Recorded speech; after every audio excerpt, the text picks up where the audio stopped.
Let me ask you something, and I want you to really think about this before you answer. When was the last time you felt truly understood, not just heard, not just tolerated, not just acknowledged with a nod, but truly, deeply, completely understood? Pause for 3 seconds. When was the last time someone looked at you, not at your achievements, not at your social media highlight reel, not at your salary, not at your failures, but at you, and said, I see you, I accept you, you belong here? Pause.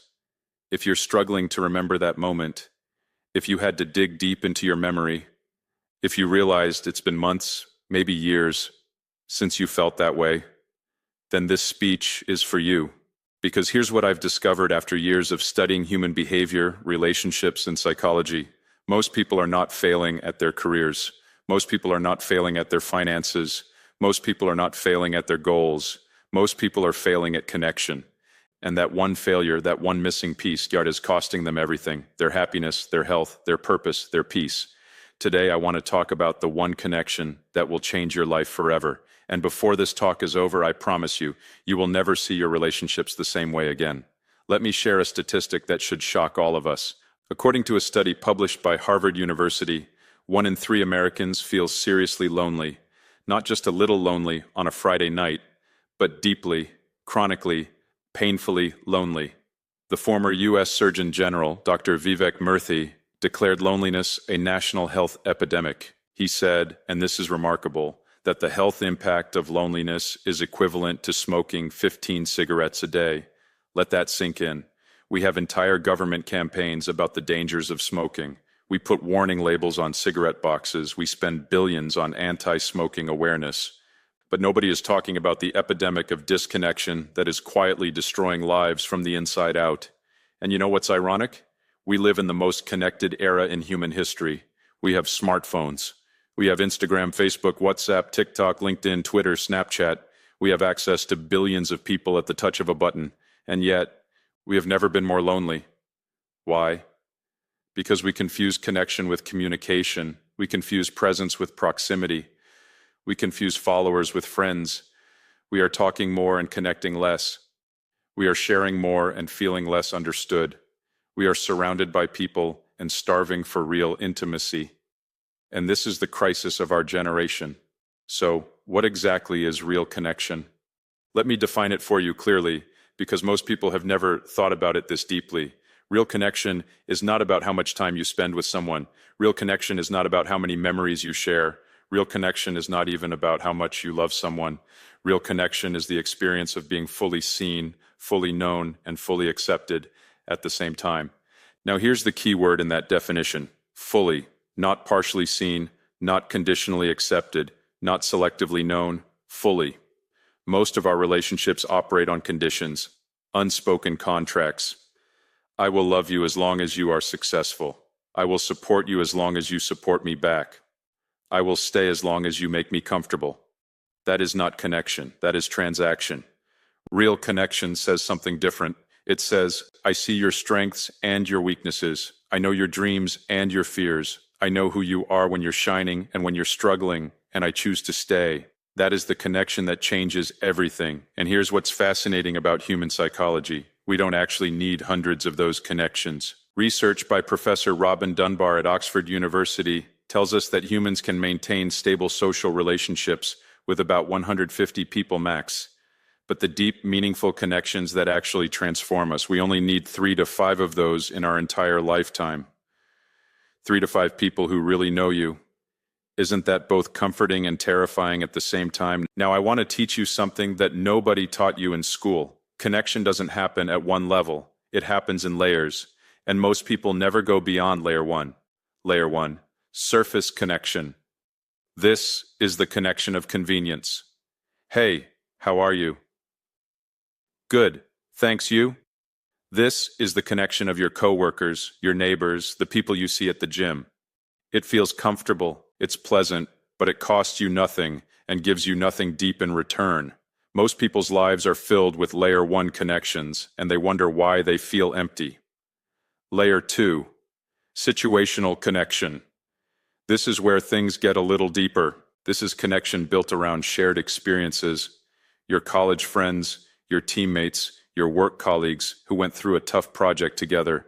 This feels meaningful, and it is in that situation. But here's the problem.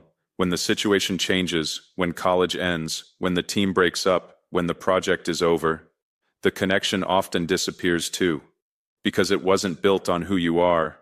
It was built on where you were. Layer 3. Soul-level connection. This is the rarest and most powerful form of human connection. This is where two people meet each other at the level of their deepest truth. No masks, no performance, no pretending, just you as you actually are, and someone else as they actually are, and a bond that says, even now, even knowing all of this, I choose you. This is the connection that changes your life forever. And here's the beautiful and challenging thing about Layer 3 connection. You cannot reach it without vulnerability. The word vulnerability makes a lot of people uncomfortable, especially men, especially in cultures where strength is worshipped and emotions are seen as weakness. But let me reframe vulnerability for you today. Vulnerability is not weakness. Vulnerability is courage in its purest form. Dr. Brené Brown, one of the world's leading researchers on human connection, spent 20 years studying what separates people who have deep, meaningful connections from people who don't, and she found one answer, just one. The people who experienced profound connection were people who were willing to be vulnerable. They were willing to say, I don't have everything figured out. They were willing to say, I'm afraid. They were willing to say, I need help. They were willing to say, I was wrong. And because they were willing to be real, people around them felt safe enough to be real too. And that is where connection is born. Think about it from your own life. Who are the people you feel closest to? I guarantee they are not the people who always seem perfect. They are not the people who always have the right answer. They are not the people who project a flawless image.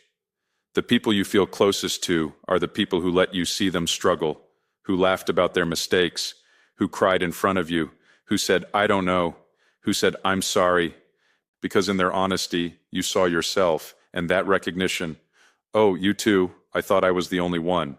That is the birth of real connection. Now, I've been building to this point, and I want to be honest with you.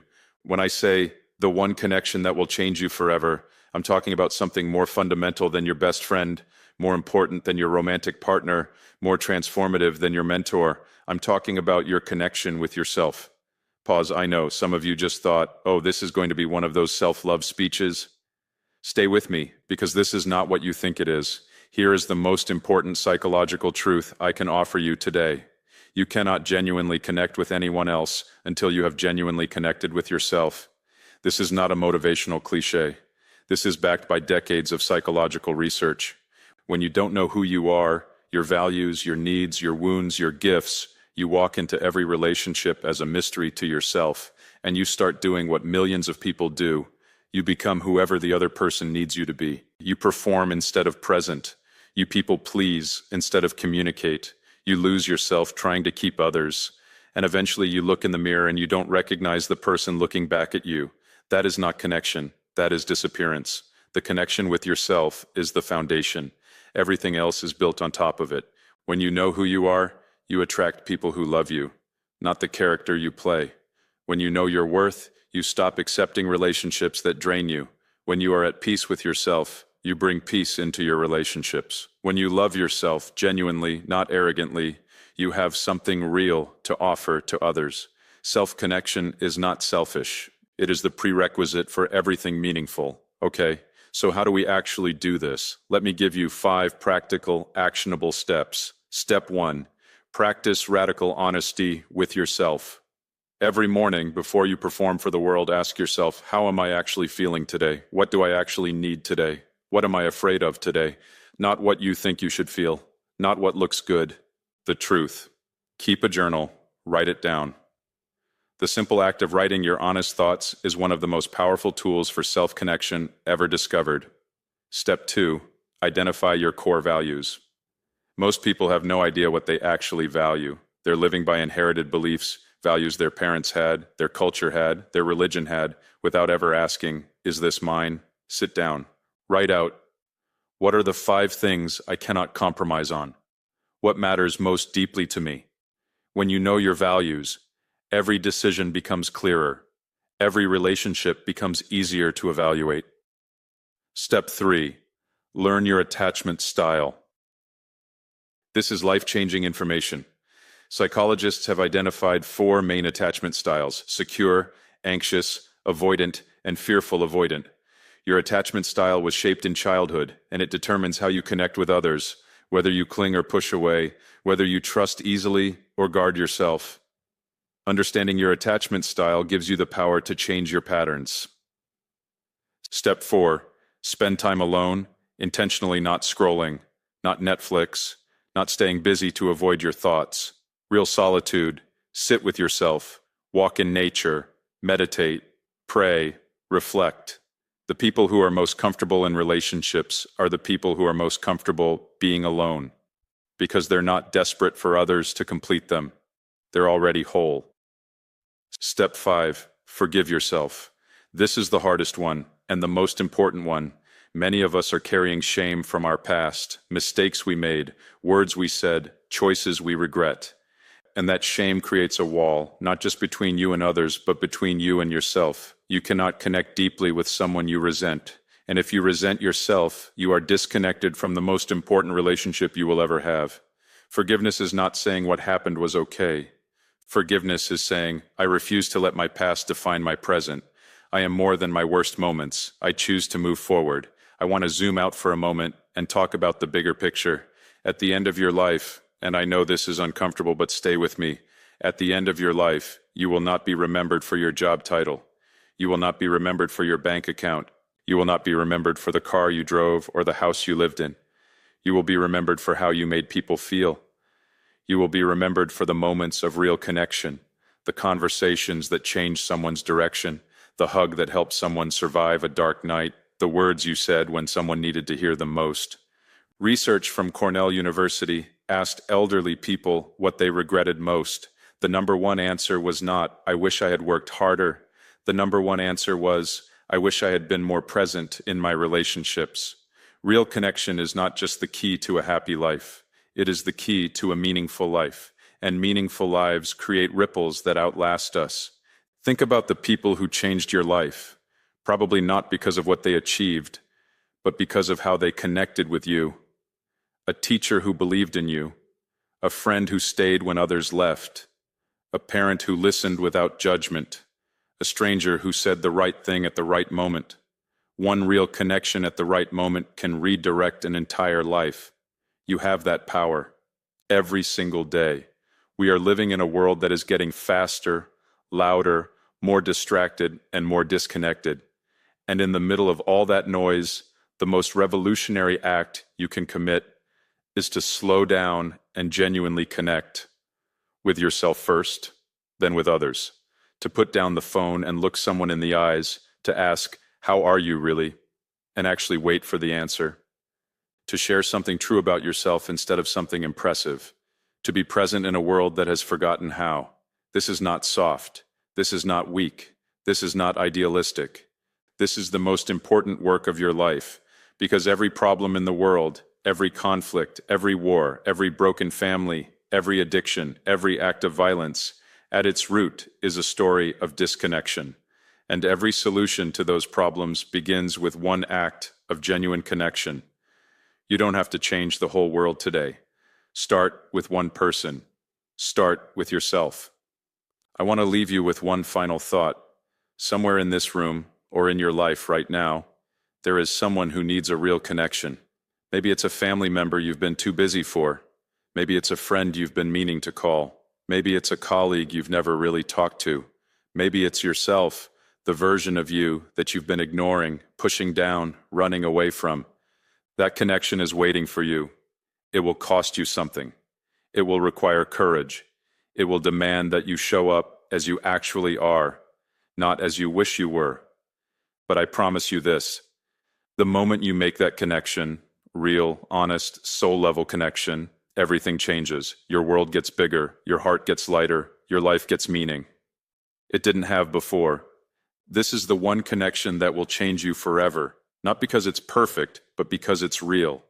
Pause.